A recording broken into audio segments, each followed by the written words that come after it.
जय हिंद दोस्तों, स्वागत है आपके अपने YouTube channel super study point channel में। देखिए सर, बहुत सारे बच्चों की डिमांड आ रही थी कि सर ज्योमेट्री स्टार्ट कीजिए। देखिए सर, ये एडवांस मैथ का एक ऐसा पार्ट है जो बच्चों को इससे काफी डर लगता है, लेकिन यकीन मानिए इसमें 200 प्लस क्वेश्चन है। आप अगर 200 प्लस सारे के सारे क्वेश्चन कर जाते हैं तो आपको ज्योमेट्री से मोहब्बत हो जाएगी, इस बात की मैं पूरी गारंटी लेता हूँ। लेकिन आपको थोड़ा सा पेशेंस रखना पड़ेगा। हो सकता है कुछ बच्चे नहीं भी जुड़े हों, तो उनसे मेरी रिक्वेस्ट है, अगर आपको मुझे जज करना है या आपको मेरी ये काबिलियत देखनी है तो आप जो है मेरा एडवांस मैथ का, जैसे एलजेब्रा करा चुका हूँ, ट्रिग्नोमेट्री करा चुका हूँ, हाइट एंड डिस्टेंस, यानी एडवांस मैथ के 3 चैप्टर और अर्थमेटिक के मोस्टली सारे चैप्टर अपलोड कर चुका हूँ इस बुक के। तो आई बटन पर लिंक दे दूंगा, या फिर आप जो मेरी चैनल पर प्लेलिस्ट बनी हुई है सभी प्लेलिस्ट को जाके आप जो बारी बारी से देख सकते हैं, उसके बाद आप मुझे जज कर सकते हैं। क्योंकि मोस्टली बच्चों की साइकोलॉजी होती है, अरे यार नया मास्टर क्या समझाएगा। एक बार जाके देखिए, मजा आ जाएगा।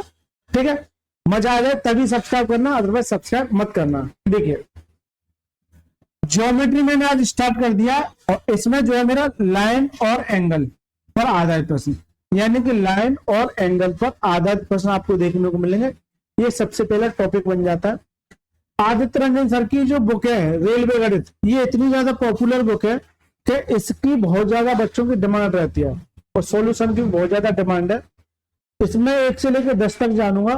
ठीक है, आराम आराम से करेंगे, कंसेप्ट भी सीखते हुए चलेंगे। राइट सर, चलिए सर मैं स्टार्ट करता हूं। कुछ कंसेप्ट सीख लेते हैं चैप्टर स्टार्ट करने से पहले, जैसे ज्योमेट्री,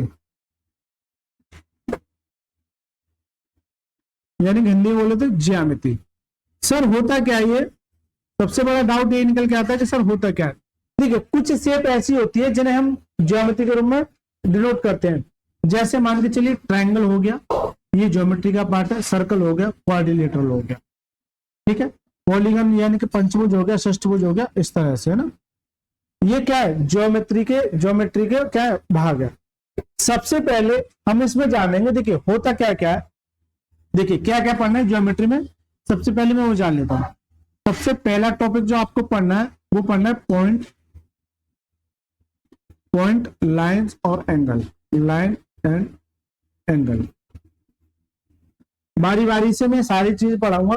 सबसे पहला पॉइंट है आपका, सबसे पहला पॉइंट लाइन और एंगल, यानी कि बिंदु, हिंदी में बोले तो बिंदु, रेखा और कोण। ठीक है, तो सबसे पहला ज्यामिति का सबसे बेसिक और सबसे ज्यादा इंपोर्टेंट यही पड़ जाता है, यहीं से सब कुछ आगे आपको सीखने को मिलेगा। दूसरा आपका ट्रायंगल, ट्रायंगल यानी कि त्रिभुज। पहला पॉइंट लाइन एंगल, दूसरा ट्रायंगल, तीसरा क्वाड्रिलेटरल,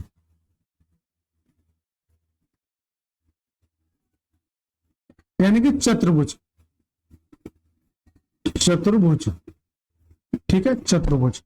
अब इसके भी पार्ट्स बटेंगे, आगे चल के मैं धीमे धीमे आपको समझाऊंगा जैसे जैसे आएंगे। पॉइंट हो गया, ट्रायंगल होगा, क्वाड्रिलेटरल हो गया, फिर इसके बाद चौथा पॉइंट आएगा सर्कल, बहुत ज्यादा इंपोर्टेंट, यानी क्या आ जाएगा, वृत्त। ये इतना ज्यादा इंपोर्टेंट हो जाता है रेलवे के हिसाब से, रेलवे तो छोड़ो किसी एग्जाम के हिसाब से बहुत ज्यादा इंपोर्टेंट। एक ये ट्रायंगल और ये क्या है, हालांकि सारे इंपोर्टेंट है जब मैं पढ़ाऊंगा। ठीक है, और एक था पॉलीगन, 5वां पॉइंट, यानी कि बहुभुज। तो ये 5 पॉइंट आपको ज्योमेट्री में देखने को मिलेंगे। सबसे पहला पॉइंट, लाइन और एंगल, ट्रायंगल, इनके भी पार्ट्स बटेंगे धीमे धीमे। आपको जैसे जैसे कंसेप्ट आएगा वैसे वैसे मैं आपको बताते चलूंगा। दूसरा ट्रायंगल यानी कि त्रिभुज, तीसरा क्वाड्रिलेटरल चतुर्भुज, इसके भी पार्ट्स बटेंगे, सर्कल और क्या, पॉलीगन। तो सबसे पहला पॉइंट देखते हैं, इस बात को नोट करना, पॉइंट और लाइन्स और एंगल। चलिए, पॉइंट, लाइन, एंगल, सबसे पहला पॉइंट यही बनता है। धीमे धीमे सभी पॉइंट को सीखेंगे, आसानी से आराम से पढ़ेंगे, कोई जल्दबाजी नहीं हमको। ठीक है सर, देखिए अब पॉइंट क्या होता है सर, जैसे मान के चलिए ये मैंने एक पॉइंट दे दिया, दिख रहा है, तो एक पॉइंट का काम करेगा, ना इसके पास कोई लंबाई होगी, ना कोई चौड़ाई होगी, ना ही कोई रेडियस होगी।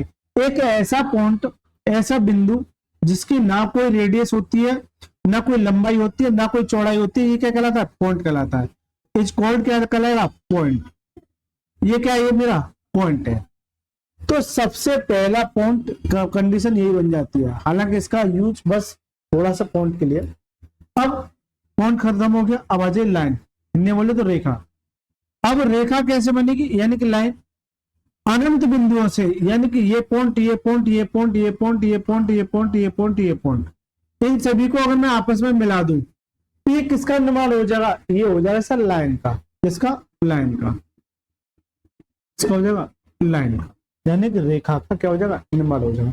यानी इन पॉइंटों को, अनंत बिंदुओं को मिलाने वाली जो रेखा है उसे क्या कहते हैं? लाइन कहते हैं। ये क्या हो गया? लाइन।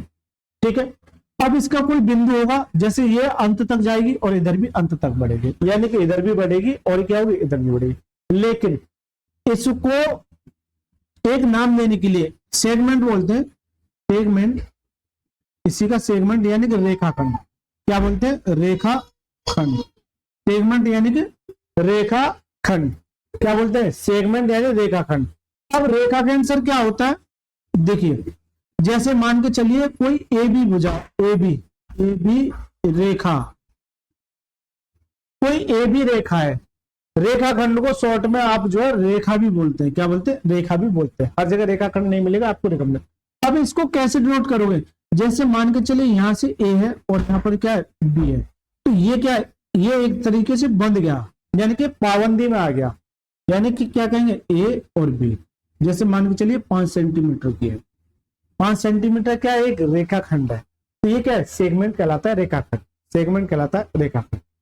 तो पॉइंट बन गया, पॉइंट से लाइन बन गई, लाइन से क्या बनता है? रेखाखंड बनता है।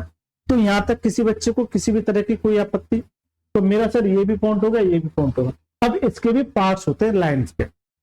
ठीक है। अब लाइंस के क्या पार्ट्स होते हैं? इधर देख लेते हैं। जैसे चलिए मैं दूसरे पेज में देख लूं, इधर देख ले रहा हूं। चलिए, यानी types of line. Types of line जो इंपोर्टेंट होंगे मैं सारी बता दूंगा। ठीक है। तो देखिए यहां जो लाइंस बनती है, सबसे पहला आपका transverse line. Transverse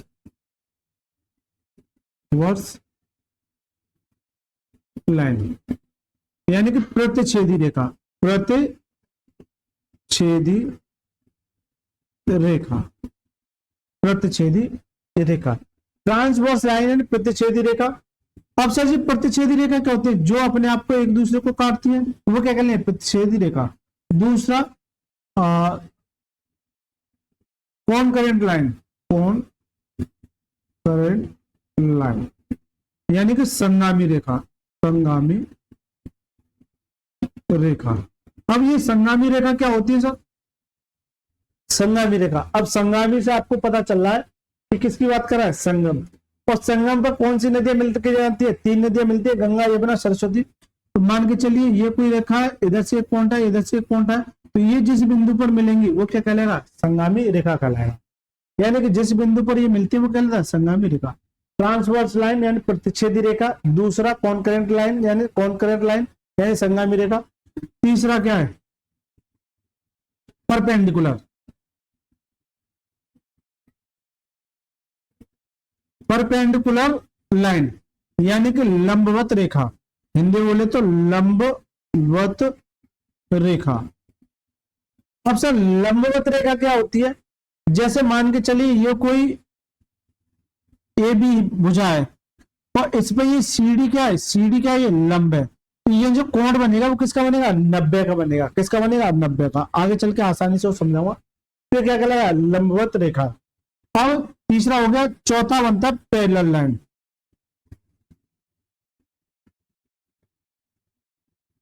parallel line यानी समानांतर रेखा। समानांतर रेखा। अब सर ये समानांतर रेखा क्या होती है?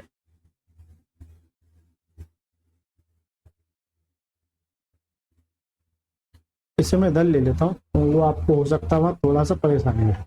चलिए, समानांतर रेखा यानी कि ये क्या होती है, समानांतर, यानी कि एक समान रेखा में, समानांतर के क्या मतलब, समानांतर। जैसे मान के चलिए ये कोई दो रेखा है, ये क्या है, समानांतर है, लेकिन इनके जो बीच की जो दूरी होती है वो इक्वल होती है, चाहे वो यहां से लेके कहीं तक ले जाओ, दिल्ली तक ले जाओ, कहीं तक ले जाओ, इनके बीच की जो दूरी रहेगी वो क्या रहेगी, समांतर। ये क्या है, एक समानांतर रेखा है। ये इसका आगे चल के बहुत ज्यादा इंपॉर्टेंट होगा आगे चल के। तो क्या कहें, समानांतर रेखा है।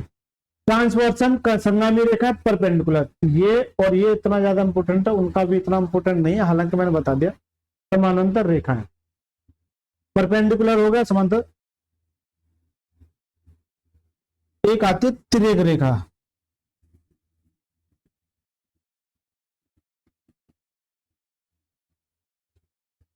तिर्यक रेखा। तो पांचवा पॉइंट बनता है तिर्यक रेखा, यानी कॉन्करेंट हो गया तिर्यक रेखा को इंग्लिश में क्या कहेंगे, ट्रांसवर्स होगा ये यहाँ नहीं है, इसे प्रतिच्छेदी ट्रांसवर्स लाइन, ट्रांसवर्स लाइन, ठीक है। तिर्यक रेखा क्या कहलाएगी, तिर्यक रेखा। इसको भी रहने दीजिए, इनका हालांकि ये जो इंपोर्टेंट पढ़ेंगे, ये तीन ज्यादा इंपोर्टेंट पढ़ेंगे, इनको रहने दीजिए, ये तो मैंने आपको समझाने के लिए लिख दिया, इनको रहने दीजिए। अब इन पर फोकस करना। परपेंडिकुलर, जो 90 का कोण बनाए, पैरेलल समांतर रेखा है जिनके बीच की दूरी क्या हो, इक्वल हो, और तिर्यक रेखा ट्रांसवर्सल लाइन, यानी कि क्या है, तिर्यक रेखा। ये क्या कहलाएंगे, जैसे मान के चलिए ये कोई दो समानांतर रेखा है, इनको ऐसे बीच में से काटेगी, ये क्या कहलाएगी, एक एल नाम का नाम देते हैं, ये क्या एक तिर्यक रेखा का काम करेगी। अब यहीं से बहुत सारा इंपॉर्टेंट क्वेश्चन बन जाता है, चलिए उसे भी मैं जान लेता हूं। जैसे मान के चलिए यहां से ये मान के चलिए कोई दो पैरेलल लाइन है, ये क्या है, पैरेलल लाइन है, तो इनके बीच की दूरी क्या रहेगी, इक्वल रहेगी। कोई तिर्यक रेखा इसे ऐसे काट रही है, कोई तिर्यक रेखा इसे ऐसे काट रही है, राइट सर। अब इस क्वेश्चन पे आधारित इतने ज्यादा इंपॉर्टेंट क्वेश्चन बन जाते हैं, जो एग्जाम में यहां से एक क्वेश्चन आपको जरूर देखने को मिलेगा, राइट सर। जैसे मान के चलिए ये कोई एंगल है, इसे 1 कह देता हूं, ये 2 हो गया, और ये 3 हो गया, और ये क्या हो गया, 4 हो गया। इसी तरह से 5 6 7 और ये क्या जाएगा, 8, ठीक है, ये क्या जाएगा, 8, राइट सर, क्या जाएगा, 8। तो देखिए यहां से जो कंडीशन बनती है, जैसे सबसे पहले बनता है करस्पॉन्डिंग यानी संगत कोण,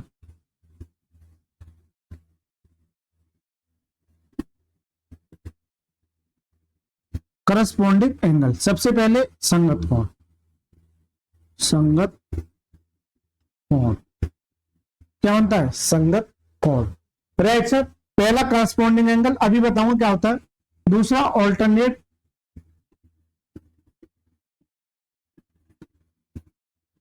ऑल्टरनेट एंगल, यानी कि एकांतर कोण,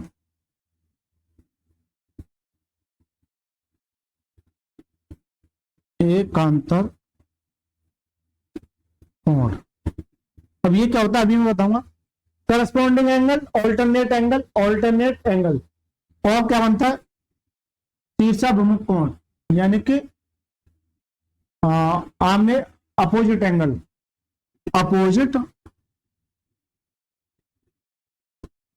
अपोजिट एंगल,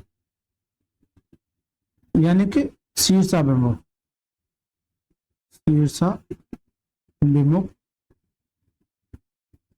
कोण, शीर्षाभिमुख कोण, यानी कि opposite angle, right sir, opposite angle. और एक बनता है को इंटीरियर एंगल, यानी कि अंतः कोण, क्या बनता है, अंतः कोण। तो ये 4 पॉइंट आपको देखने को मिलेंगे, इन्हीं से आपको एग्जाम में जरूर फोकस करना है। करस्पॉन्डिंग एंगल, संगत कोण। अब सबसे पहला बनता है संगत कोण। संगत का क्या मतलब है, जैसी संगत वैसा भी, राइट सर, यानी कि एक दूसरे के क्या होना चाहिए, संगत में आना चाहिए, क्या आना चाहिए, संगत में आना चाहिए। जैसे मैं आपके केस में संगत में, या आप मेरी संगत में, राइट सर। तो सबसे पहला जो केस बनता है वो बनता है करस्पॉन्डिंग एंगल का। अब संगत कोण, जैसे मान के चलिए ये एक है, ऐसे ये लाइन जा रही है और ये इसी लाइन को काटते हैं, तो मैं अगर ये देखूं अगर इसके एक के संगत, इसे एक के संगत, भाई ये वाला एंगल और ये वाला एंगल क्या है, आपस में एक दूसरे के संगत है, क्या है, करस्पॉन्डिंग एंगल है। जल्दी से बताओ, तो एंगल 1 बराबर एंगल 5, राइट सर। इसी तरह से ये 4 इस लाइन के ऊपर है, देखिए इस लाइन के ऊपर है, ये क्या है, एंगल 4 एंगल 8 के, एंगल 4 एंगल 8 के करस्पॉन्डिंग है।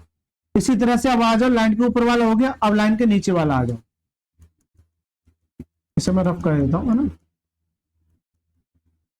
चलिए, एंगल 1 एंगल 5 के नियरेस्ट है, एंगल 4 एंगल 8, एंगल 4 संग करस्पॉन्डिंग है एंगल 8 के। अब ये तो लाइन के ऊपर हो गया। अब जैसे ही लाइन के नीचे की बात करोगे, तो एंगल 2 एंगल किसके बराबर हो जाएगा, 6 के, एंगल 3 किसके बराबर हो जाएगा, एंगल 7 के। तो ये क्या है, एक दूसरे के संगत है, ये क्या संगत बनाते हैं, ठीक है। जबकि संगत का असर बहुत बुरा होता है, इस बात को नोट करना, राइट सर। तो एंगल 2 किसके बराबर है, एंगल 6 के, एंगल 3 किसके बराबर है, एंगल 7 के। यहां तक दिख रहा है ना, चलिए दिख रहा है। ऑल्टरनेट एंगल, अब दूसरा केस बन जाता है ऑल्टरनेट एंगल, यानी एकांतर कोण। ये इतना ज्यादा इंपोर्टेंट बन जाता है, हालांकि ये सारे इंपोर्टेंट है, स्टार लगा लीजिए सभी पर। इनके बिना आपको ज्योमेट्री में जिंदगी अधूरी लगी, इस बात को नोट कर, ये स्टार लगा लीजिए, इनके बिना जिंदगी अधूरी लगेगी आपको। ऑल्टरनेट का क्या मतलब है, आपने कभी उल्टा जेड देखा, सॉरी जेड देखा, उल्टा हो सीधा हो, इस बात से कोई फर्क नहीं है, ये जेड है।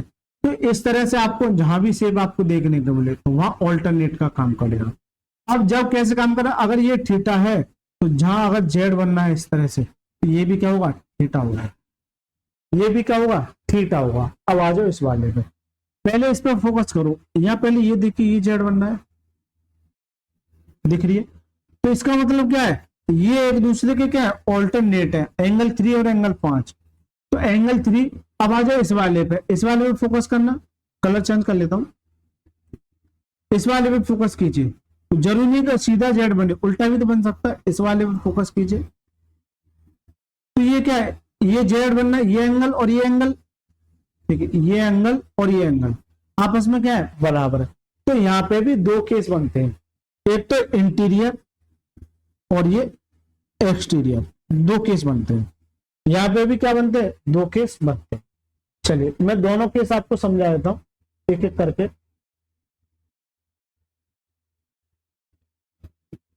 अगर मैं इसकी बात करूं, इस वाले एंगल की, इस वाले की, तो कोण 3 किसके बराबर हो जाएगा, कोण 5 के। ये क्या है, इंटीरियर एंगल, यानी कि इसके भीतर। इसी तरह से अगर मैं इसकी बात करूं तो एंगल 2 किसके बराबर है, एंगल 8 के। अगर मैं एक्सटीरियर एंगल की बात करूं तो एक्सटीरियर एंगल क्या होगा, देखिए इस तरह से नोट कीजिए, यानी कि ये अल्टरनेट का केस बन जाता है। अब ये तो इंटीरियर होगा भाई, इसके यानी इस पॉइंट के अपोजिट साइड क्या है, एक, इसी तरह से इस पॉइंट के अपोजिट साइड क्या है, 7। तो यानी कि इसका सीधा सा मतलब है कि एंगल 1 किसके बराबर हो जाएगा, एंगल 7। एंगल 1 किसके बराबर हो जाएगा, एंगल 7 के। इसी तरह से इस वाले की बात करोगे तो यहाँ पॉइंट बनेगा, ऐसे जाएगा, ऐसे आएगा, ऐसे जाएगा, यानी इसके अपोजिट है और इसके अपोजिट है। एंगल 4 किसके बराबर है, एंगल 4 एंगल 6 के, राइट सर। यहां तक किसी बच्चों को किसी भी तरह की कोई आपत्ति, जल्दी से बताइए। तो करस्पॉन्डिंग एंगल क्या हो गया, संगत कोण, यानी कि जैसी संगत वैसा केस, राइट सर। ऑल्टरनेट की बात करूं तो जहां आपको जेड दिखे वो क्या कहलाता है, ऑल्टरनेट एंगल। इसमें भी 2 केस बनते हैं, एक इंटीरियर और एक एक्सटीरियर, राइट सर। अब आ जाता है अपोजिट एंगल, यानी शीर्षाभिमुख कोण। अब इसे कैसे डिनोट करोगे, शीर्षाभिमुख कोण को, तो देखिए हमेशा इस बात को नोट करना, जैसे ये एक लाइन जा रही है और एक ये लाइन जा रही है, यहाँ पर जो कोण बनेगा, इसके अपोजिट जो कोण बनेगा, ये क्या कहलाता है, एक दूसरे के क्या होते हैं, इक्वल होते हैं, एक दूसरे क्या होते हैं, इक्वल होते हैं। ये क्या कहलाता है, अपोजिट एंगल, यानी कि शीर्षाभिमुख कोण, राइट सर। तो देखिए फोकस करना, थोड़ा सा फोकस करना, यानी ये और ये आपस में, यहाँ ये पॉइंट है, ये और ये आपस में अपोजिट है, और ये आपस में अपोजिट है। इसी तरह से अगर मैं नीचे की बात करूं तो ये और ये आपस में अपोजिट है, ये और ये आपस में अपोजिट है, तो ये क्या है, ये एक शीर्षाभिमुख कोण का काम करेंगे। तो एंगल वन बराबर किसके, एंगल 3 के, एंगल 2 बराबर एंगल 4 के, एंगल 5 एंगल 7 के, एंगल 5 एंगल 7 के, और एंगल 6 एंगल 8 के, यानी एक दूसरे क्या है, क्रॉस लग रहा है, अपोजिट, एंगल 6 एंगल 8 के। ठीक है, तो ये क्या है, शीर्षाभिमुख कोण हो गया। अब अंतःकोण, ये भी इंपॉर्टेंट है, इस पे भी सवाल पूछा जाता है।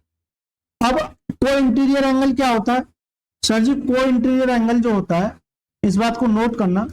देखिए आपकी या तो ये दोनों का सम या फिर इन दोनों का सम, इन दोनों का सम क्या होता है, 180 होता है, इस बात को नोट करना। ये भी एक अपने आप में एक अच्छा पॉइंट बन जाता है, ये भी अपने आप में एक अच्छा पॉइंट बन जाता है। इसका मतलब है कि को इंटीरियर अंतःकोण क्या होता है, एंगल 2 और एंगल 5, एंगल 2 प्लस एंगल 5 का जो सम होगा क्या हुआ, 180 होगा, क्या हुआ, 180 होगा। इसी तरह से एंगल 3 और एंगल 8 का, एंगल 3 और एंगल 8 का जो सम होगा क्या होगा, 180। ये इतना ज्यादा इंपॉर्टेंट टॉपिक बन जाता है, बहुत ज्यादा। तो ये बताइए, यहां से किसी बच्चे को किसी भी तरह की कोई परेशानी, यकीन मानिए आगे चल के बड़े से बड़ा सवाल जैसे ट्रायंगल में और क्वाड्रिलेटरल में, ये कंसेप्ट आपका इतना ज्यादा इंपॉर्टेंट हो जाएगा, जो बच्चा इसको इग्नोर करेगा, एक से मेरे कहने पे 2 से 3 बार इसको लिखना, इसको रफ कर देना, ठीक है, इसको लिखना और इसको रफ कर देना, फिर उसके बाद इनको ट्राई करना 2 से 3 बार, आराम से ये आपको रट जाएंगे। राइट सर, ये क्या है, रट जाएंगे। चलिए सर, अब चले सर, चलिए देखिए क्वेश्चनों की तरफ चलते हैं। पहला क्वेश्चन पढ़िए सर।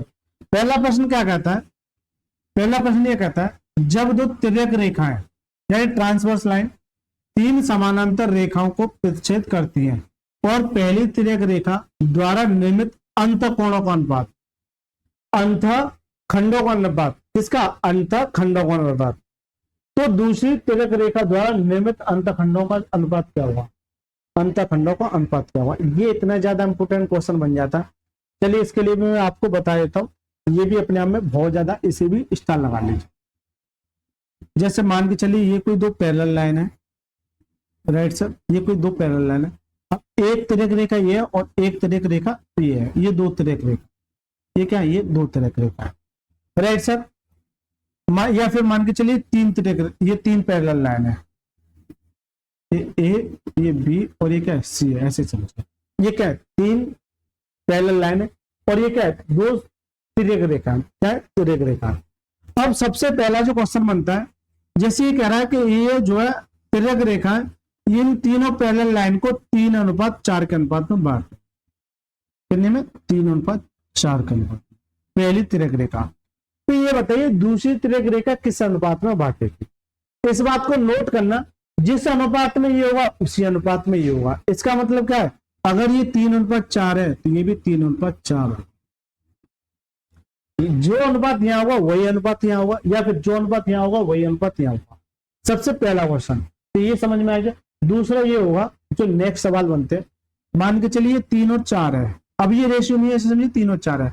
अब मान के चलिए ये 6, तो ये आपसे पूछेगा, ये आपसे पूछेगा, तो ये बताइए कि सर जी ये क्या होगी। तो देखिए, या तो आप इनका रेशियो लिख दीजिए, रेशियो करके जैसे 3/4 बराबर 6/x, 3 दूनी 6 और 4 दूनी 8, x बकना जा 8 आ जाए। या तो आप ऐसे चले जाओ, लेकिन मैं ये कहूँ कि आप ऐसे ना जाके थोड़ा स्मार्ट तरीका करिए, ठीक है। जैसे ये इनका रेशियो, तो ये भी इनका रेशियो होना चाहिए, तो इससे यहाँ जाने के लिए ये कितने गुना है, 2 गुना। सर जी ये भी 2 गुना आ जाए, कितना आएगा, 4 दूनी 8।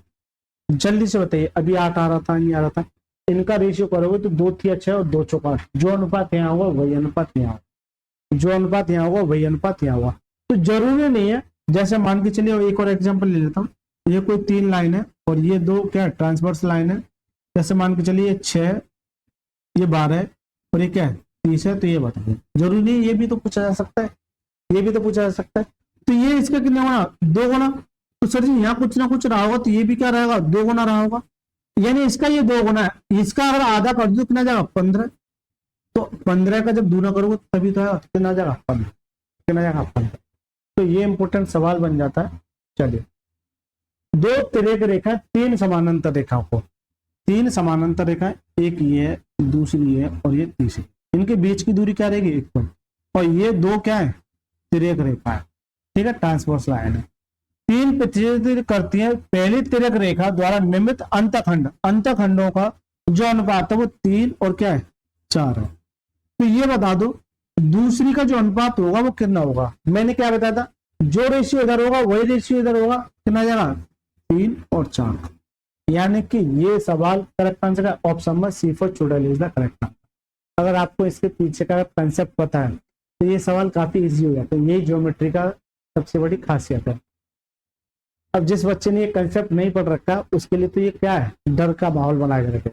लेकिन जिसने कंसेप्ट पढ़ रखा है वो इसके लिए डर का माहौल बना देगा, ठीक है, एग्जामिनर के लिए, क्योंकि वो आंसर क्लिक कर देगा, अपना सिलेक्शन ले लेगा। तो ये पहला सवाल समझ में आया कि नहीं आया, हलवा सवाल था।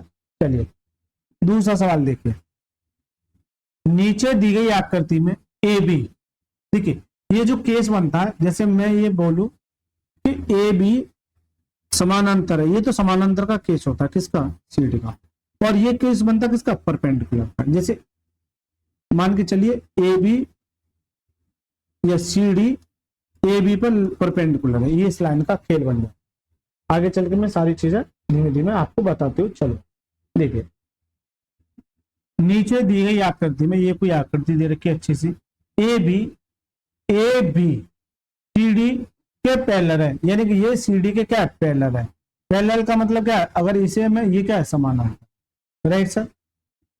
सी डी यानी सी डी ई एफ के पैरेलल है, इसका मतलब यह है कि ये वाली इसके पैरेलल है और ये वाली इसके पैरेलल है, यानी समानांतर है। इसका मतलब ये क्या है, तीनों आपस में पैरेलल है, क्या है, तीनों आपस में पैरेलल है। इसके अतिरिक्त ए बी पर लंब है। मैंने अभी क्या बताया था, ए बी पर लंब है, ए बी पर लंब है, ए बी पर लंब है। इसका मतलब क्या है, ये 90 का कोण बना। तो जबकि बी जी डी, हमेशा इस बात को नोट करना, जैसे बी जी डी कितना है 62 है, क्या एंगल डी 62 होगा, क्या एंगल बी 62 होगा, नहीं सर। जो बीच वाला कोण होता है वो क्या होता है, एंगल बीच वाला। कभी भी याद रखना, जैसे बोलूंगा एंगल ए बी सी, ये क्या है 60 डिग्री। तो जो बी है ना बीच वाला एंगल, वो क्या होगा 60। बच्चे बहुत ज्यादा कंफ्यूज हो जाते हैं इन्हीं चीजों में, राइट सर, इन्हीं चीजों में बहुत ज्यादा कंफ्यूज हो जाता है। ज्योमेट्री से मोहब्बत करा दूंगा, इस बात को नोट करना, प्यार हो जाएगा आपको ज्योमेट्री, राइट सर। चलिए यहां तक किसी बच्चे कोई समस्या। बी जी डी कितना है 62। तो डब्ल्यू का मान ज्ञात कीजिए, इसका मान ज्ञात कीजिए। अब सबसे बड़ा बच्चे का ये डाउट आता है कि सर इसका मान कैसे याद करूं। इस बात को नोट करना है, जो मान आपको पूछा है बस उसी वाले ट्रायंगल पर फोकस करना है। जैसे मैं आपसे ये कहूं तो ये जो ट्रायंगल आ रहा है वो इसमें आ रहा है, यानी कि किसी भी त्रिभुज के तीनों कोणों का सम कितना होता है 180 होता है। इस बात को नोट करना, ये एक प्रॉपर्टी कहलाएगी, ट्रायंगल में आएगी, उसे मैं प्रूव करके भी बताऊं। किसी भी तीनों कोणों का सम कितना होता है 180 होता है। ये छोटा सा पॉइंट आपको याद होना चाहिए, मुझे लगता है मैक्सिमम बच्चों को याद होगा। अब डब्ल्यू का मान चाहिए मेरे को, किसका, डब्ल्यू का। इसका मतलब क्या है, इस ट्रायंगल के बीच आपको ये जहां भी एंगल होंगे उन्हें खींच के लाइए, उन्हें इसके पास लाइए। अब वो पास कब आएंगे, जब आपको इसकी नॉलेज होगी, किसकी, इस वाले शेप की, इस वाले शेप की, यानी करस्पॉन्डिंग, संगत, ऑल्टरनेट, अपोजिट और कोइंसिडेंट, ये इसकी नॉलेज होगी, वो बच्चा इस क्वेश्चन को हलवा बना दे। चलिए सर कैसे, देखिए अभी बताता हूं कैसे। जैसे मान के चलिए ये वाला एंगल और ये वाला एंगल आपस में क्या है, ऑल्टर अपोजिट है। अगर ये 62 तो ये भी कितना जाएगा 62 हो गया, यानी एक एंगल ये होगा, एक एंगल होगा। अगर ये तीसरा एंगल और मिल जाए, लेकिन इसने ये कह रहा है कि ये लाइन इस लाइन के क्या है, पैरेलल है, यानी कि समानांतर है, ठीक है। एक बात बताइए, सबसे पहला जो बताया था मैंने करस्पॉन्डिंग एंगल, संगत कोण, इस लाइन की इधर साइड है, इस लाइन की ये इधर साइड, यानी कि अगर ये 90 है तो ये भी एंगल क्या होता है, बराबर होते हैं, यानी ये और ये एंगल आपस में क्या होंगे, बराबर, यानी कि ये क्या है 90 डिग्री। ये एंगल और ये एंगल आपस में क्या होंगे, बराबर होंगे। इसका मतलब तीनों को लगा। तो मैंने क्या बताया था, किसी भी ट्रायंगल के तीनों कोणों का सम कितना होता है 180 होता है, ये होता है। तो डब्ल्यू प्लस 62 प्लस 90 बराबर कितना होता है 180। तो ये 90 जाएगा, 90 बचेगा, 90 में से 62 जाएगा, तो डब्ल्यू बराबर कितना आ जाएगा? चलिए मैं पूरा कर देता हूँ, तो 180 माइनस के 90 माइनस के 62। तो पहले ये घटाओ, इन दोनों में से घटाओ, 90 बचेगा, इस 90 में से भी ये घटाओ, कितना बचेगा? 62। इस बात को नोट करना, 90 में से पहले 60 घटाओ, कितना बचा? 30, और 2 घटवाना, कितना बचेगा? 28। तो जो डब्ल्यू की जो मान आ जाए कितना आ जाएगा? 28। क्या आप बार बार ऐसे करोगे? ये तो लर्निंग जो बच्चे सीख रहे हैं उनके लिए है, लेकिन आपको थोड़ा सा स्मार्ट तरीका करना है। जैसे मुझे पता है कि इन तीनों का सब, ये तो आ गया इसका answer, correct answer option number A4 आत्मा इज द करेक्ट। लेकिन मैं आपसे कहूँ कि इस सवाल को यही खत्म किया जा सकता है। मैंने ये देखा कि ये 62 आ गया, ये 90 आ गया, तीनों का सम कितना होता है? 90। इसका मतलब तीनों का सम कितना होता है? 180। 180 में तो 90 ये लिए बेटा, तो ये दोनों कितने लेंगे? 90 लेंगे। अरे 90 लेंगे कि नहीं लेंगे? जरूर जल्दी बताइए। हाइट एंड डिस्टेंस में कराया मैंने इस तरह का आंसर। ये दोनों क्या लेंगे? 90। जब 90 में से ये 62 है तो ये कितना आ जाएगा? 28। करेक्ट आंसर है option number D. Sorry option number ई। तो दूसरा सवाल समझ में आया कि नहीं आया? चलिए तीसरा सवाल देखिए। निम्नांकित चित्र में QS किधर है? QS EF इसके पैरेलल है। ये क्या एक दूसरे को पैरेलल है? अब देखिए हमेशा एग्जाम में खेल क्या करेगा, एक बड़ी लाइन दे देगा, एक छोटी लाइन। लेकिन एक बच्चा कहेगा सर हमने तो ये पढ़ा कि ये और ये आपस में बराबर। अरे किसने मना किया है ये और ये आपस में बराबर होंगे, पैरेलल होंगे? जरूरी नहीं है कि एक छोटी, ये दोनों बराबर, एक छोटी हो सकती है एक बड़ी हो सकती है। इसे मैं ऐसे भी तो कर सकता हूँ, इसे मैं आगे बढ़ा सकता हूँ, क्योंकि ये अंत तक जाती है। ये इसका कोई तोड़ नहीं है, कहीं तक जा सकती है। राइट, यहां तक किसी बच्चे को समस्या? RS PQ के, यानी ये और ये भी क्या एक दूसरे के क्या है? पैरेलल है। यानी कि ये और ये एक दूसरे के पैरेलल है, और ये और ये एक दूसरे क्या है? पैरेलल है, समांतर है। जबकि कोण PQS, तो कोण क्या हुआ? Q, तो कोण PQS कितना है? 60 है। तो कोण RFE यानी ये वाला कोण पूछा है, एक्स का, इसे मैं एक्स मान, क्या मान लेता हूं? इसे मैं एक्स मान लेता हूं। नहीं दिख रहा तो ये लीजिए, इसे मैं एक्स मान। अब इसे कैसे करोगे? देखिए इसको भी करने के बहुत सारे तरीके हो सकते हैं। ठीक है, चलिए मैं सारे तरीके बता देता हूँ। हो सकता है और कुछ बच्चों को थोड़ी सी परेशानी हो, लेकिन सारे तरीके यूज करें। मैंने ये देखा, इस वाले को अगर आप देखोगे तो ये क्वाड्रिलेटरल बन रहा है, और जब ये पैरेलल होती है, ये इसके पैरेलल तो ये इसके पैरेलल, और ये इसके पैरेलल तो ये इसके पैरेलल है, यानी कि ये आपस में क्या है? समानांतर है। इसका मतलब ये साइड और ये साइड आपस में बराबर है, ये साइड और ये साइड में आपस में बराबर हो जाएंगे। इसका सीधा सा मतलब है कि क्वाड्रिलेटरल का काम करेगा, चतुर्भुज का काम करेगा, साइक्लिक क्वाड्रिलेटरल का, सॉरी साइक्लिक नहीं बोल सकते, ठीक है, यानी कि ये से क्या कर सकते हैं? ये और इसके बराबर हो जाएगी। ठीक है, तो ये किसका काम करेगा? अगर ये 60 है तो ये भी एंगल कितने का जाएगा? 60 डिग्री। जबकि मैं बार बार बता के आ चुका हूं कि किसी भी कोई पूरी एक भुजा, अगर यहाँ कोई एंगल बनेगा तो ये किसका बनता है? 180 का। इस तरह से अगर कोई एक लाइन खींच दो, अगर ये 60 है तो ये कितना होगा? 120 होगा, क्योंकि दोनों का सम कितना होता है? 180। अगर मैं यहाँ देखूं ये कोई लाइन, अगर इसका 180 का बनता है, अगर ये 60 है देखना जाएगा 120 का। तो करेक्ट आंसर क्या जाएगा? ऑप्शन में C4 छोड़ा है करेक्ट पहला। लेकिन इसको क्वाड्रिलेटरल की थोड़ी सी नॉलेज, लेकिन एक बच्चा कहे सर हमें तो क्वाड्रिलेटरल की वृत्ति भर भी नॉलेज नहीं है। आपने क्या कहा थे? आप तो पैरेलल लाइन पढ़ा रहे थे, लाइन और एंगल पढ़ा रहे थे। चलिए बता, लाइन और एंगल पढ़ा रहे तो कोई दिक्कत नहीं, ये इसके पैरेलल है, और ये मैं ऐसे खींच देता हूँ, ये इसके पैरेलल। अब पैरेलल को जब इधर बढ़ाया जा सकता है तो इधर भी बढ़ाया जा सकता है, जल्दी से बता दो। अब ये देखिए, ये इसकी पैरेलल है ये वाली, तो करस्पॉन्डिंग एंगल अगर ये इस लाइन के इधर, इस लाइन के इधर, यानी कि अगर ये 60 है तो ये भी कितना जाएगा? 60 आ जाएगा, ये भी कितना आ जाएगा? 60 आ जाएगा। लेकिन ये कितना आ जाएगा? 120 आ जाएगा, क्योंकि सभी का सम कितना होता है? 180 होता है। अब ये और ये एक दूसरे का है? पैरेलल है।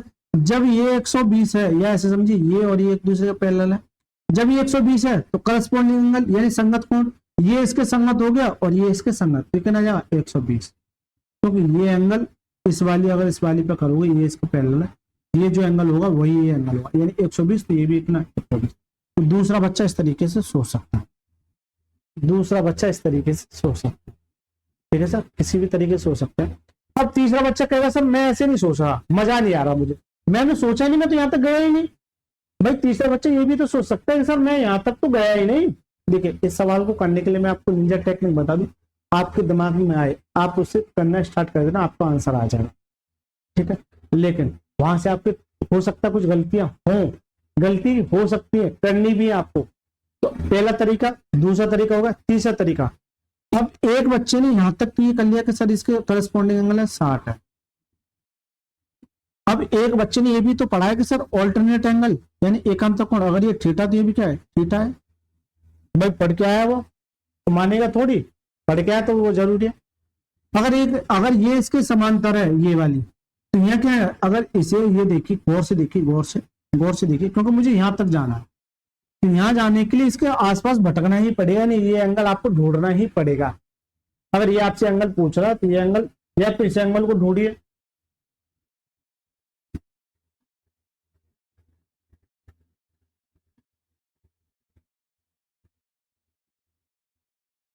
ठीक है। चौथा भी तरीका मेरे दिमाग में क्लिक हो गया, लेकिन वो बहुत ज्यादा और हो जाएगा, चलिए कोई दिक्कत नहीं है। तो अगर ये थीटा है तो ये भी क्या होगा, थीटा होगा। अगर ये 60 है तो ये भी कितना हो जाएगा, 60 डिग्री।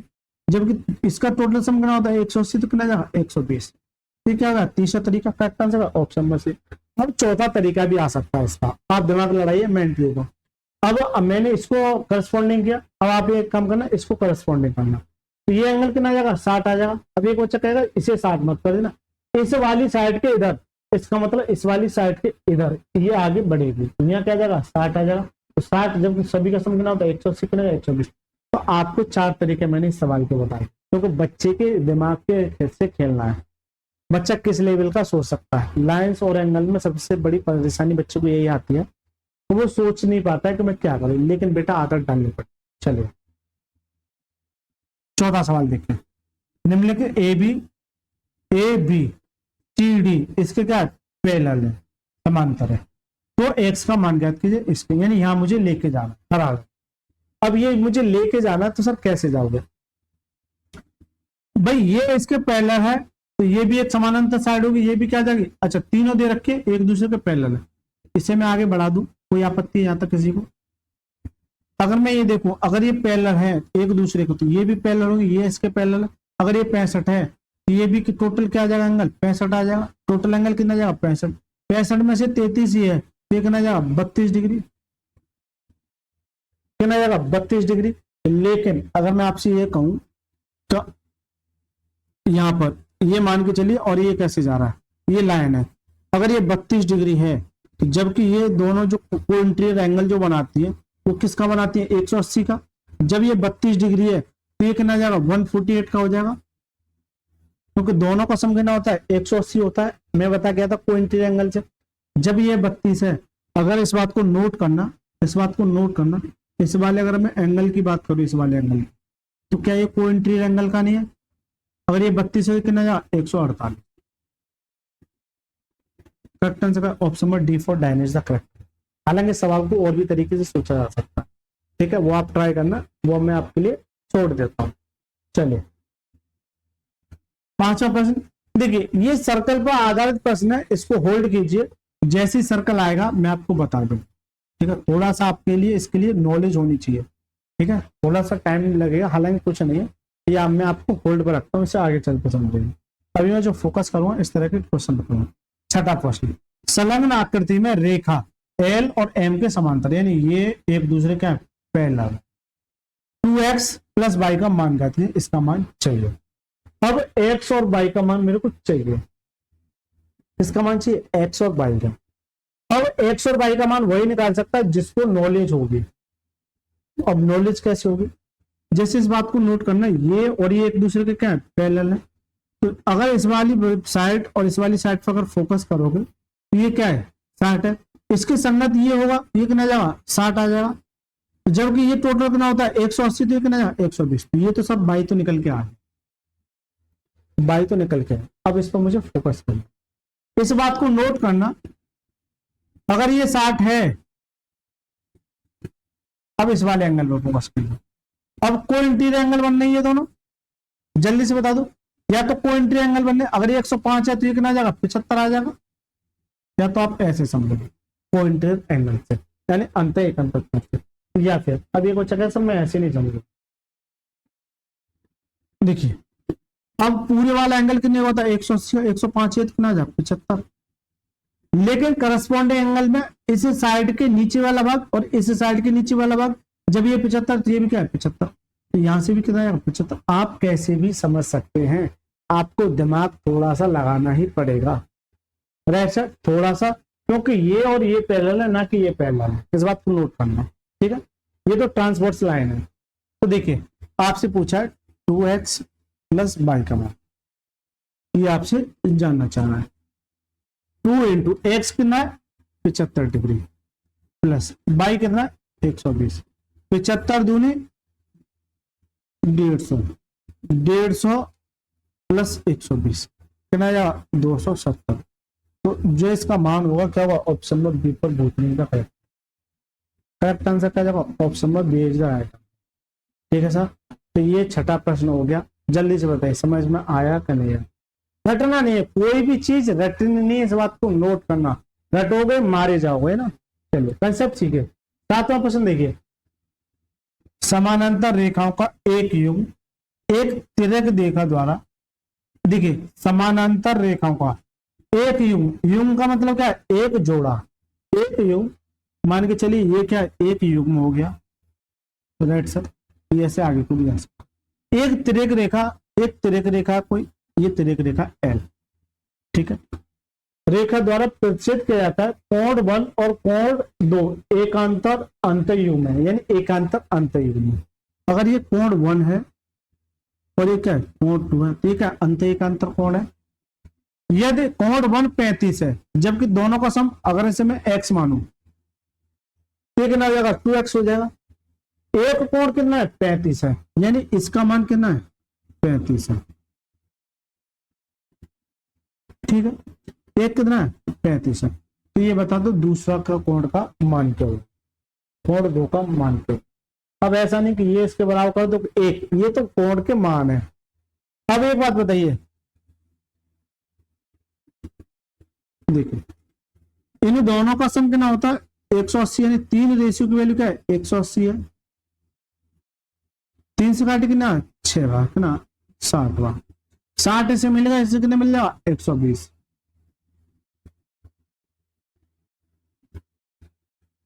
अंत युग्म बनाते हैं, यदि कोण 1 35 डिग्री है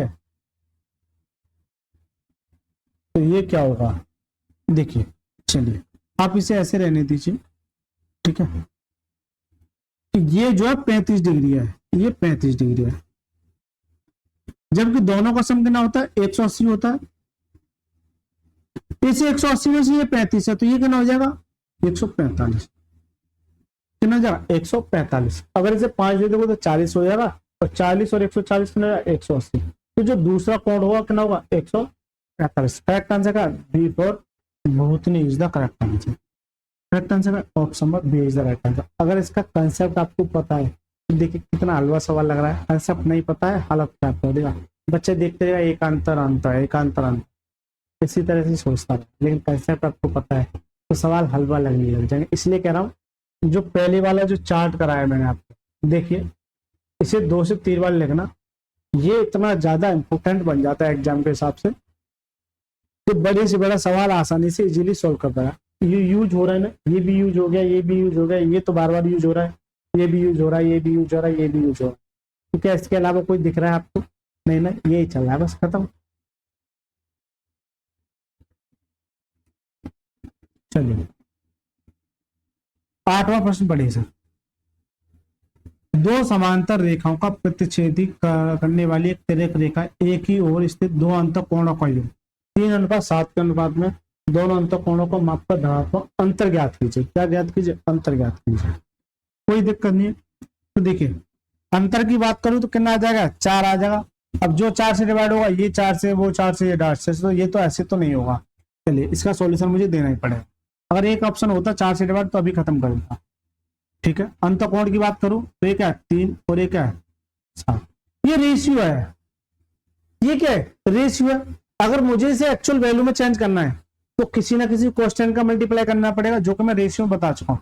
अगर मैं यहाँ x से और x से मल्टीप्लाई करूं तो इन दोनों का सम कितना होता है 180, यानी 3x प्लस 7x बराबर क्या जाए 180, 10x बराबर क्या जाए 180, x बराबर कितना जाएगा x बराबर कितना 18, x की वैल्यू कितनी है 18। इन दोनों का अंतर कितना है 4x का। इसका सीधा सा मतलब x की वैल्यू क्या है 4 इंटू 18 कितना जाएगा 72 डिग्री, कितना जाएगा 72 degree. Correct answer option number C for चोडेल इज द करेक्ट आंसर। तो इसका जो करेक्ट आंसर हो जाएगा वो क्या हो जाएगा ऑप्शन नंबर सी इसका राइट आंसर है। करेक्ट आंसर क्या option number C is the right answer. बताइए साहब 8वां सवाल बताइए, मजा आया कि नहीं सवाल नमा देखिए। देखिए ये सवाल ट्राइंगल बेस पे आधारित है, लेकिन यहाँ आया तो मैं कराऊंगा, आगे चल के भी मैं इस तरीके से सवाल को कराऊंगा। और एसएससी में बहुत बार पूछा हुआ सवाल है, हालांकि एसएससी और रेलवे में कुछ ज्यादा अंतर नहीं रहा।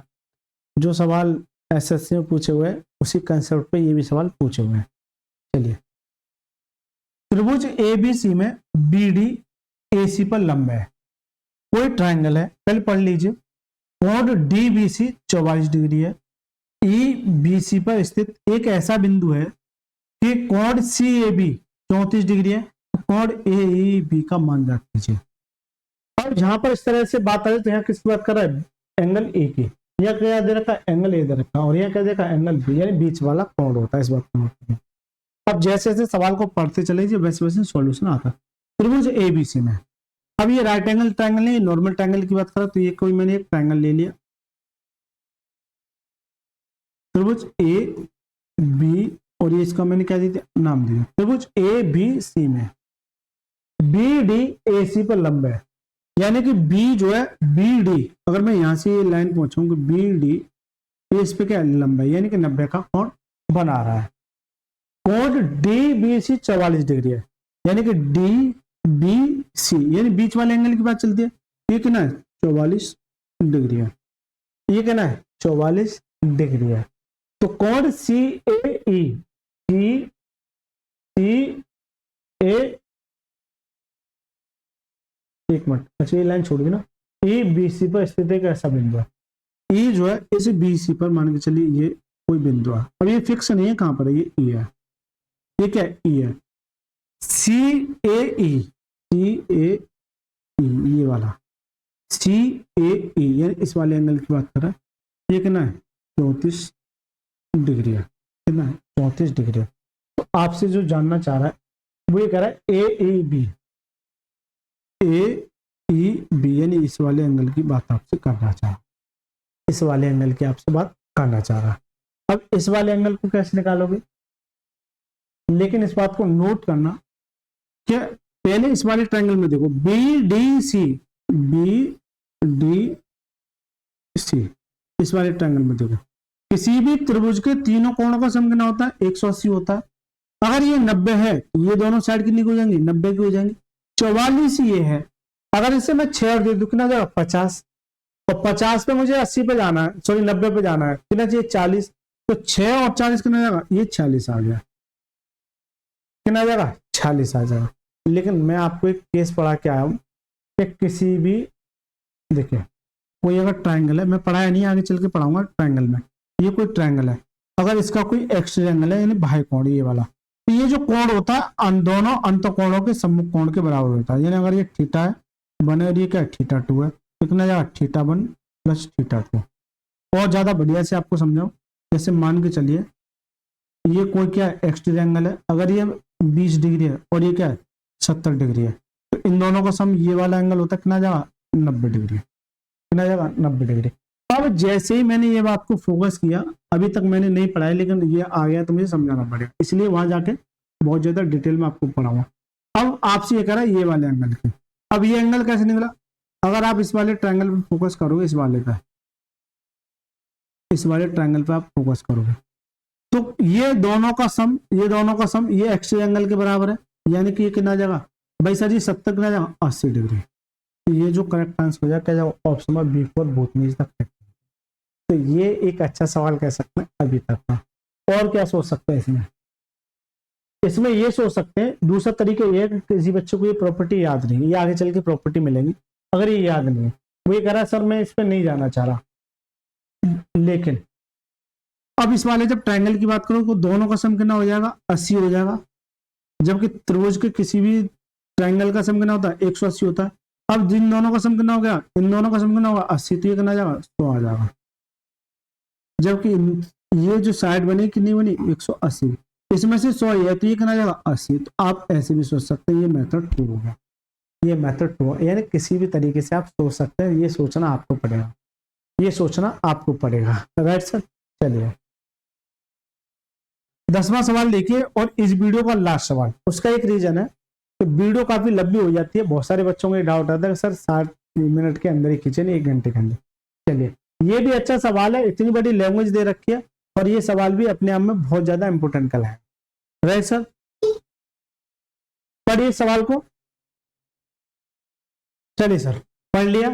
देखिए अभी तक क्या था कि आपको यहाँ ग्राफ बना के दे रहा था, यहाँ चित्र बना के दे रहा था, लेकिन जरूरी नहीं है कि आपको ये सवाल इस तरह से आसान बना के दे। ये जो सवाल है, जैसे मान के चलिए, जैसे ये कोई सवाल इस तरह से दे रखा है, एक ये सवाल ये बना रखा है, ये बना रखा है, ठीक है, इस तरह से ये बना रखे, इस तरह से ये हो गया। ये अब ये चित्र दे रखे थे और आपको हिंट दे रखे थे, लेकिन एग्जामिनर आपसे अब ये मेहनत कराना चाह रहा है थोड़ी सी। कोई दिक्कत नहीं है, हम मेहनत करने के लिए तैयार है। एग्जामिनर साहब आप जैसी मेहनत कराओगे हम करेंगे और करेक्ट करेंगे, इस बात को नोट करना है, ठीक है। चलिए पढ़िए, ए बी सी डी के समानांतर है, समानांतर है। एक तिर्यक रेखा पी क्यू ए बी और सी डी के क्रम से ई और एफ पर प्रतिच्छेद करती है, काटती है, और कोण पी ई बी 78 है। ए बी और सी डी के बीच जी एक ऐसा बिंदु है कि बी ई जी 18 है और जी एफ ई 30 डिग्री है।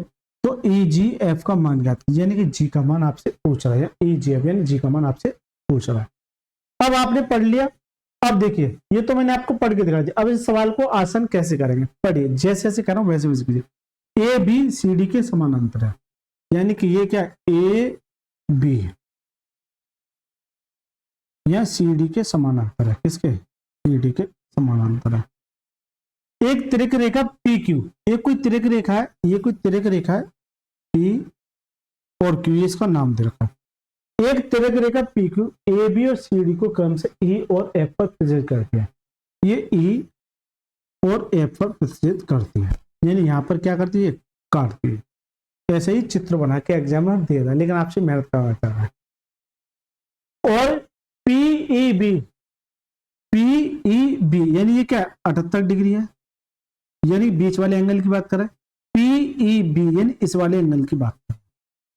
और ए बी और सी डी के बीच में, ए बी और सी डी के बीच में जी एक ऐसा बिंदु है, अब जी का पता नहीं, इसका कोई पता नहीं कि इस लाइन पे, इस लाइन पे, इस लाइन पे, लेकिन इन दोनों के बीच में मैं मान के चलिए यहां ले लेता हूं, हो सकता है ये गलत हो, लेकिन ये मान के चल सकते हो। ये क्या है, जी मेरा एक पॉइंट है, ये क्या है, जी एक मेरा एक ऐसा पॉइंट है जो कि बी जी ई, सॉरी बी ई जी, बी ई जी यानी ये वाला एंगल, बी ई जी यानी ये वाला एंगल कितना, 18 डिग्री है।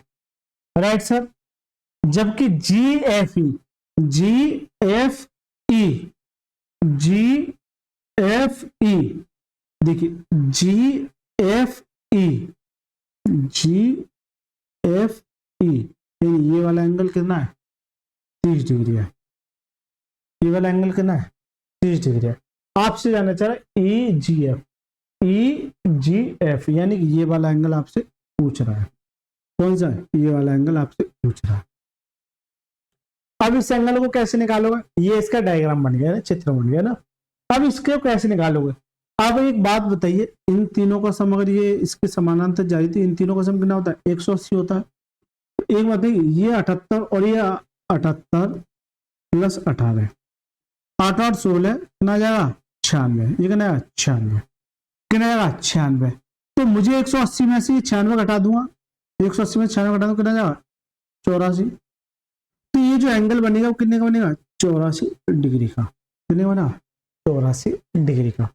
अब एक बात बताइए मेरे को, किसी त्रिभुज के तीनों कोणों का सम कितना होता है, 180 होता है।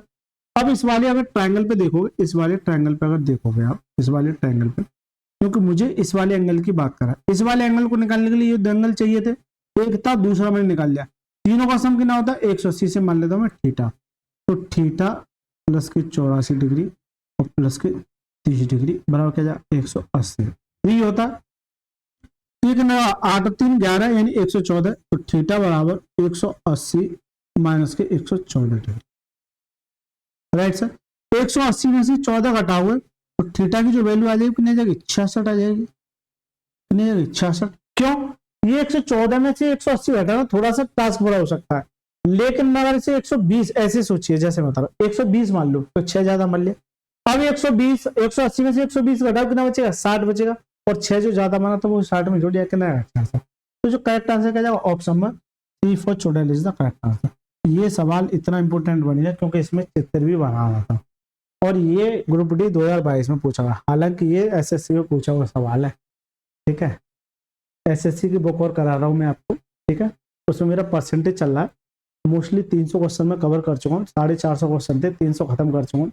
बहुत सारा प्यार मिल रहा है, चुनाव का तो भर भर के प्यार मिल रहा है ना, चुनाव में क्या आप मेरे को जिता दोगे। ठीक है, तो जो बच्चे आपके यार दोस्तों एसएससी की बुक मतलब एसएससी की तैयारी करें, तो उन्हें जो है चैनल पर जाके एसएससी की बुक का जो सोल्यूशन है, सरकारी बुक का सोल्यूशन आ दो, उसे भी जाके शेयर कर देना।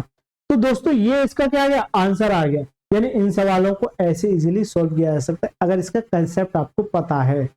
छोटे छोटे कंसेप्ट है जो आपको आने चाहिए। ठीक है, जैसे मान के चलिए मैं आपसे पूछूं कि ये कोई क्या लाइन है, अगर इस पर टोटल कौन बने कि नहीं होना 180 का, अगर ये कर दूं ये 60 है तो ये कितना 120 आ जाएगा, क्योंकि सभी का सम कितना होता है 180, दोनों को जोड़ो कितना जाएगा 180। दूसरी प्रॉपर्टी यानी तीनों का सम कितना होता है 180, जो मैं ट्राइंगल में सारी चीजें प्रूव कराऊंगा। ठीक है, और मैंने क्या बताया extreme angle, right, parallel line, ये छोटे छोटे पॉइंट है जो आपको आने चाहिए ना। तो दोस्तों इससे आगे यानी कि 11वें क्वेश्चन से मैं आगे चलूंगा, क्योंकि वीडियो काफी लंबी हो जाती है, बच्चों की ये बहुत ज्यादा क्वेरी आई थी कि सर वीडियो भले ही आराम से करें, मैं भी ये संतुष्टि से कराना चाह रहा हूँ, क्योंकि ज्योमेट्री एक ऐसा चैप्टर है जिसको ना हुआ बना रखा है टीचर्स ने। लेकिन यकीन मानिए, ये बताइए 10 सवाल मैंने कराए, 10 सवालों में कहीं भी आपको किसी भी तरह का कोई डर लगा, मेरे सामने वीडियो सॉल्यूशन देख ले, आप एक बार जाके बुक से प्रैक्टिस कर लेना, आपका आसानी से ये 10 सवाल इजीली सॉल्व हो जाए। और यकीन मानिए इन 10 सवालों में से एक सवाल आपका एग्जाम में जरूर देखने को मिल जाएगा।